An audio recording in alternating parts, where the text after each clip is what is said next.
All right, so today we're talking about James Monroe. James Monroe is our one, two, three, fourth, fifth president. We've already made it through five, if you can believe that. We're getting there. We're on our way towards our final president, Lincoln, but we've got quite a few more to get through. Got some interesting ones. Today is James Monroe. James Monroe is an important president in a lot of ways, and we're going to talk about first his early life. Um, so let's begin with his childhood. He was born on a plantation in 1758. You'll notice a pattern here. A lot of our early presidents were all born on farms or plantations. That's typically because that's what most people did for work. We haven't really met a president who had an urban upbringing, meaning grown up in a city. Most of these presidents grew up on farms. Now, his family did have wealth and power. They had a 600-acre farm, which is really large for that time, and he did have slaves. So again, this is another one of our presidents who comes from a family of slaves, and so that will color how he views the world. He was sent to school at the age of 11, and he studied with a local minister. His family had money, which enabled them to do that.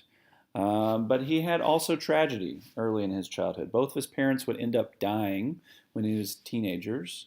We don't know much about his mother's death, but his father died when he was 16. And he would go to live, he would ultimately end up staying with his uncle. This was both a good and bad thing. Obviously, losing your parents is a tragedy that's indescribable and probably the worst thing that could happen to you as a child. But his uncle was a big believer in him. He saw a lot of potential, and originally James Monroe did not see himself going to college, but his uncle believed that he could do it, and he believed that underneath the outer layer that was pretty tough after losing his parents, that there was a brilliant side to him that should be exposed to college. In addition, after his parents died, he also inherited a family estate with slaves. So being the heirs of his parents' wealth and fortune and land, he and his brothers inherited the family farm as well as the slaves with it. So he officially became a slave owner at that point. Now, like I said, his uncle believed in him and thought he should go to college to study. So he attended William and Mary at the age of 16. So he was born in 1758, so he went there in 1774, which if you remember your revolutionary facts, that is a time period right at the beginning of when things were happening that led to the Revolutionary War. So he was just beginning to go to college as things were starting to escalate towards war with Great Britain. Now, William and Mary is actually a pretty cool place. I've been there one time. My uncle actually went to college there. It's located in Virginia. It's right near where the eighth graders will be going on their eighth grade trip. And it's a really beautiful campus. It's all brick, and a lot of the buildings that you can visit there are actually original to the time period. So it's a really, really pretty place. So like I said, the start of the revolution was going on while he was attending college. He quickly got involved in things. They found out that the governor of Virginia was likely going to side with the British, so him and his classmates schemed a plan to take a bunch of the weapons that the governor had been storing and steal them. And so his classmates gathered together, and at night they broke into the armory and stole a couple hundred weapons, 200 guns, and then 300 rounds of ammunition, I think. Ultimately, this began the process of him engaging in political life. What that means is this is where he took a stand and did something that was both illegal and dangerous because he believed he was doing the right thing for his country. Ultimately, since the revolution started soon after, he ultimately dropped out of school. He would get his degree, but he didn't finish his full time at William and Mary and quickly joined the army. So his war years. He fought in many famous battles, Saratoga and Trenton to name a few. And he was known for his heroism, running into the face of enemy soldiers and fighting recklessly and dangerously in order to secure victory.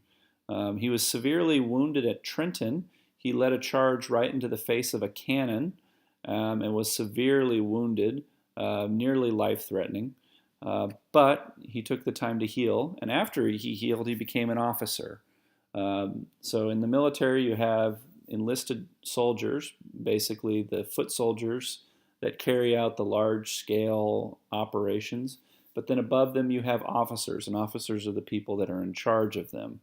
And so since uh, the leaders above him saw him as a potentially brave and smart soldier, they gave him a promotion, which allowed him to become an officer.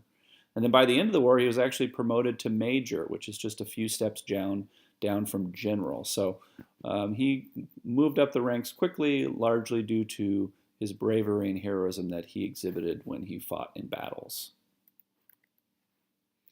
So his early political jobs, he studied law under Thomas Jefferson. So what it means to study law under somebody is back then you didn't have to go to school and take a test to become a lawyer. What you would do is eventually you'd have to take a test, but the first thing you do, instead of going to school, you'd find a lawyer who would teach you. And you'd basically become his apprentice. An apprentice is someone that studies under a professional at something, and then they become professional themselves because of that. And so by studying under Thomas Jefferson, he was studying under one of the most brilliant lawyers in the United States, which guaranteed him basically future success in the profession and in his career. He was elected to the Continental Congress in 1783. Remember, the Continental Congress was the group that was gathering together to adopt a new constitution. And the big issues for him that he saw as important were westward expansion, so the United States gaining more land to the west of the colonies, as well as access to the Mississippi River. So remember, the Mississippi River is important because it runs all the way from the northern top of the United States to the Gulf of Mexico, and that was important for carrying goods down the river. Marriage. His wife, or future wife, Elizabeth Courtwright, is someone he met while he was in New York serving in the Continental Congress. Her father was a famous merchant, although he ultimately went bankrupt during the Revolutionary War, like a lot of people. That's important because part of marriage back then was the father of the bride giving the husband money, ultimately, to marry the wife, because they viewed, marriage as an expensive endeavor. And so, since her father didn't have any money, that indicates probably that Monroe's marriage was not about money, but rather was about love. They had a 10-year age difference. She was 16 and he was 26. Back then, they didn't have the same rules we have today about age differences and people that are under the age of 18 marrying people that are over the age of 18. They married after 1 year of courtship. Courtship is the process where you get to know somebody. It's kind of like what dating is today, but it was much more formal and there was a lot more rules back then. They ultimately settled down in Fredericksburg, Virginia, where he started practicing law as a lawyer. Political life. So James Monroe is a little bit different than any of the other presidents that we've dealt with before, because he was actually opposed to the Constitution at first. He thought that the Constitution gave the government too much power, and he was a big advocate for the Bill of Rights. But ultimately, he changed his mind and supported the Constitution. He ran against James Madison, the previous president that we talked about, for a House of Representatives job as a congressman, and he lost by 300 votes. Which, if he had won that, it would be interesting. It's an interesting thought experiment to wonder if James Monroe would become president before James Madison. But ultimately, that's not how things went down. After that, Monroe became good friends with Madison and Jefferson, and he would work in both of their presidential cabinets. They would become lifelong friends, and they would form kind of a group that fought for similar things in government. So let's talk about him moving to France. So Washington appointed, meaning that he gave a job to Monroe as the Minister of France. Now, France at this time was going through its own revolution, kind of like the United States went through its revolution.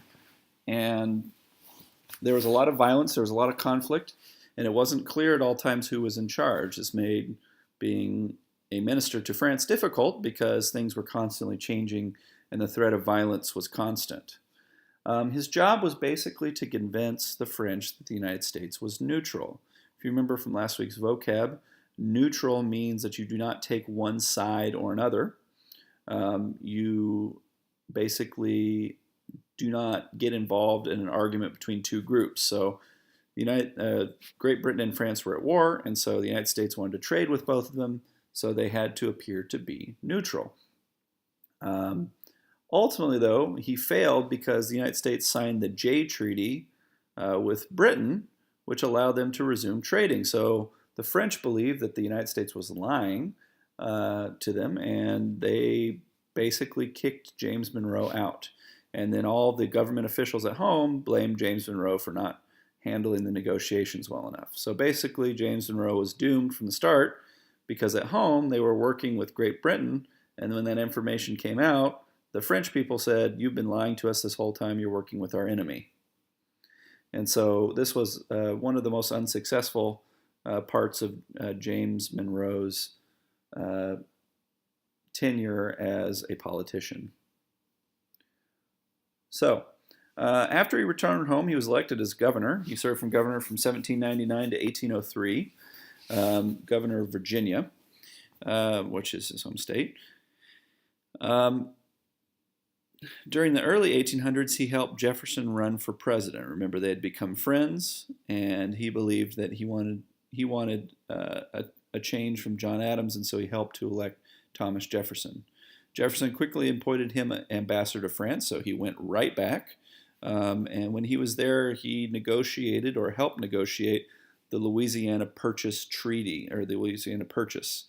And so this time was much more successful because the government at home supported what he was doing, and he wasn't trying to convince France that they were neutral. He was trying to make a deal. And so it was ultimately much more successful this go around. All right, so Secretary of State. So Monroe worked to get Britain to stop impressing American sailors. And to review, impressment, remember, is when the British would approach merchant vessels, just people trying to sell goods in Europe, and then take the soldiers and then force them into service as soldiers in the battle with France. Ultimately, it was unsuccessful, and so both Monroe and Madison both argued for war. So Monroe was one of Madison's top supporters in the argument for for engaging in what would become the War of 1812. Monroe and Madison saw no way that the British would stop doing this, and so ultimately they decided the only thing they could do was to engage in armed conflict.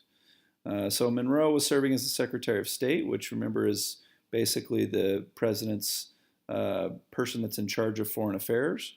But very quickly into the War of 1812, James Madison's Secretary of War resigned.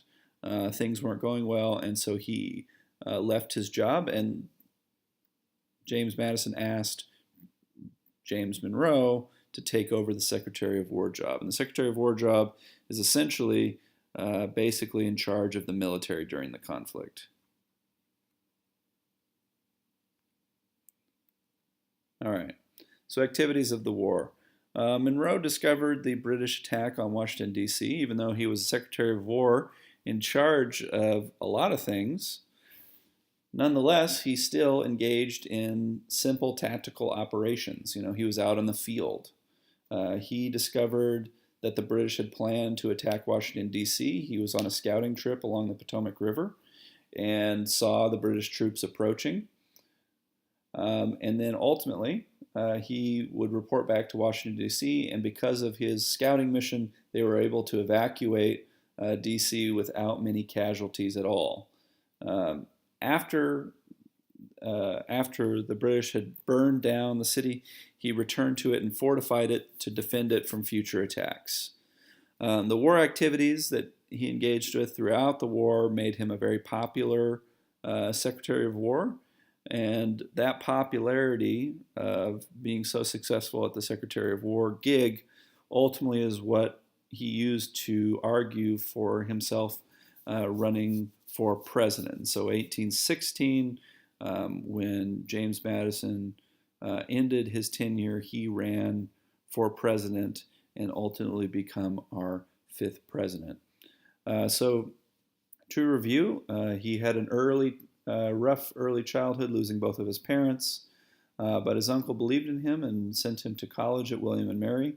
While he was in college, he started to get involved in war activities and propelled himself into a job as a soldier.